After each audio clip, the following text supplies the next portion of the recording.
Assalamualaikum warahmatullahi wabarakatuh. Shalom, Om Swastiastu, Namo Buddhaya, salam kebajikan, salam sejahtera untuk kita semua.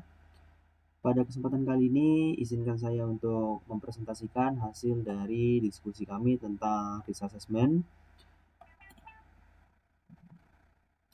Di sini ada saya selaku moderator, saya Reza Dwiki, dan rekan saya Stefanus Adit Hermawan Winoto.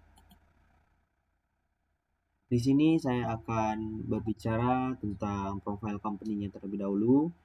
Yang kami akan bahas adalah PT NFC Indonesia, yang merupakan sebuah perusahaan yang berbasis di Indonesia dan didirikan pada 26 Agustus 2013. Perusahaan ini beroperasi sebagai operator platform digital dan menyediakan berbagai layanan produk seperti infrastruktur elektrik, vehicle lengkap, mulai dari pembuatan sepeda motor listrik hingga stasiun pertukaran baterai. PT NFC Indonesia juga menawarkan layanan digital diantaranya agregator produk digital, iklan berbasis cloud digital, grosis digital, serta komponen hiburan yang ditujukan untuk membantu retail brick dan mortar Indonesia untuk meningkatkan keterlibatan pelanggan dan daya saing mereka. Kemudian ini adalah tahapan yang akan saya bahas. Yang pertama ada assign value to attack on asset, yaitu memberikan nilai penting atau value terhadap aset jika terjadi serangan. Kemudian ada assess likelihood of attack of vulnerabilities, yaitu menilai kemungkinan atau frekuensi terjadinya serangan berdasarkan kelemahan yang ada pada aset tersebut. Kemudian adalah calculate relative risk factor of asset, yaitu menghitung tingkat risiko relatif dengan menggabungkan nilai aset, kemungkinan serangan, dan dampaknya. Kemudian ada review possible control, yaitu mengkaji dan menilai kontrol keamanan atau langkah mitigasi yang dapat diterapkan untuk mengurangi risiko pada aset. Yang kemudian ada dokumen findings, yaitu untuk mencatat seluruh hasil penilaian risiko dan rekomendasi kontrol secara terstruktur dan terdokumentasi. Di slide selanjutnya yaitu identifikasi aset yang berisiko. Berikut hasil dari identifikasi aset-aset yang rentan terhadap serangan pada PT NFC Indonesia. Yang pertama ada sistem server dan jaringan, kemudian ada infrastruktur keamanan informasi, kemudian ada sistem transaksi, kemudian ada email karyawan, terutama pada CS, kemudian ada data HR. Kemudian pada risk assessment ini akan dijelaskan oleh rekan saya yaitu Stefanus Adit Hermawan Winoto. Ya, jadi ini untuk tabel risk assessment yang sudah kita rangkai dari PT NFC Indonesia Tbk, yang dimana pada kolom aset ada sistem server dan jaringan utama. Yang kedua ada infrastruktur keamanan informasi. Yang ketiga ada sistem transaksi untuk e-commerce.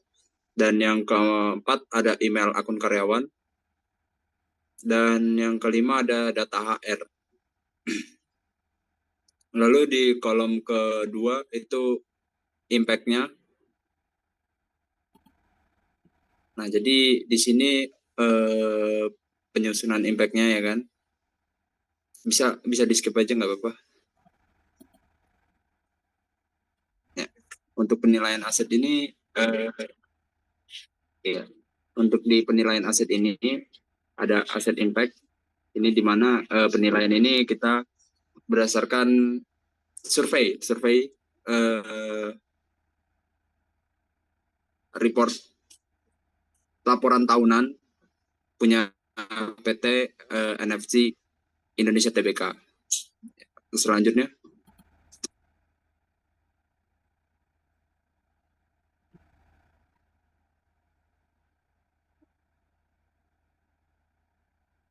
Ya, ini identifikasi ancaman ya atau kelemahan yang dimana ini kelemahan dari aset-aset yang sudah kita tentukan tadinya. Yang pertama ada server dan jaringan. Itu udah pasti kita bakalan diserang, bisa menggunakan DDoS ya, agar overload traffic gitu. Terus ada keamanan informasi, itu keamanan informasi ini harus benar-benar dijaga karena dapat terjadinya hacking terhadap sistem pusat gitu. Ada transaksi yang tadi tentang e-commerce ya. Nah itu ada penipuan pasti, nggak mungkin nggak ada. Lalu ada email karyawan, dan di email itu sering banget kita dapati orang yang mengirim-ngirim link-link gitu. Nah itu biasanya phishing atau malware. Untuk data HR tadi, nah jika informasinya bocor itu dapat digunakan untuk serangan lanjutan gitu. Boleh dilanjutkan?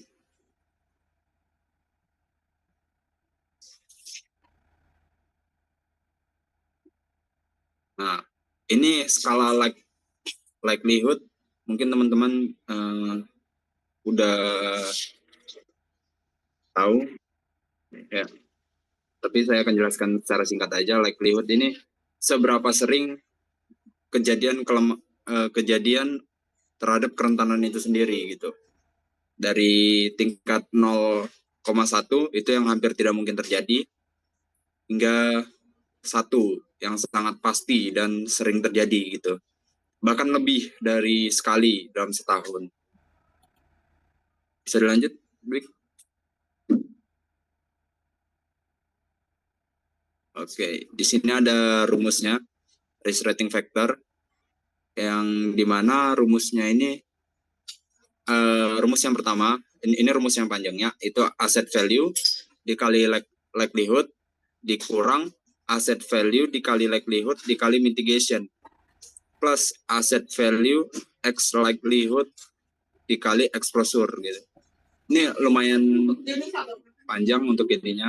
Lalu ada risk rating yang bawah itu yang disederhanakan. Itu simpelnya gini aja, asset value dikali likelihood dikali 1 dikurang mitigation plus exposure. Itu lebih singkatnya.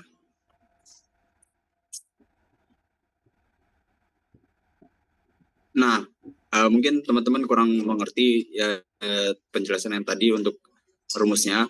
Teman-teman bisa lihat di sini. Sebenarnya untuk mitigation asumsi itu atau asumsi exposure itu mereka punya skalanya sendiri gitu. Ada yang lemah, ada yang cukup kuat hingga kuat. biasanya itu tergantung di mana kelemahan itu gitu loh. Jadi misalnya ini kelemahannya ini ada di tingkat 0,3 gitu. Sedangkan mitigasinya ini 0,2. Nah, itu termasuk cukup kuat gitu. Oke. Tapi ada kasus di mana kelemahannya ini 0,3 dan kelemahannya ini dibarengi dengan kejadian itu sendiri gitu. Makanya ada yang kelemahannya itu rendah tapi mitigasinya cukup kuat, tapi nggak setara gitu. Karena kejadian ini sering terjadi gitu. Oke, mungkin cukup. Bisa langsung di. Mungkin itu aja yang mungkin dapat kami sampaikan dari perbincangan kami pada hari ini. Mudah-mudahan dalam penjelasan kami ini mungkin ini dapat mengedukasi dan dapat bermanfaat bagi yang nonton. Saya ucapkan terima kasih. Shalom, Om Santi Santi Om, Namo Buddhaya, salam kebajikan dan salam rahayu. Terima kasih.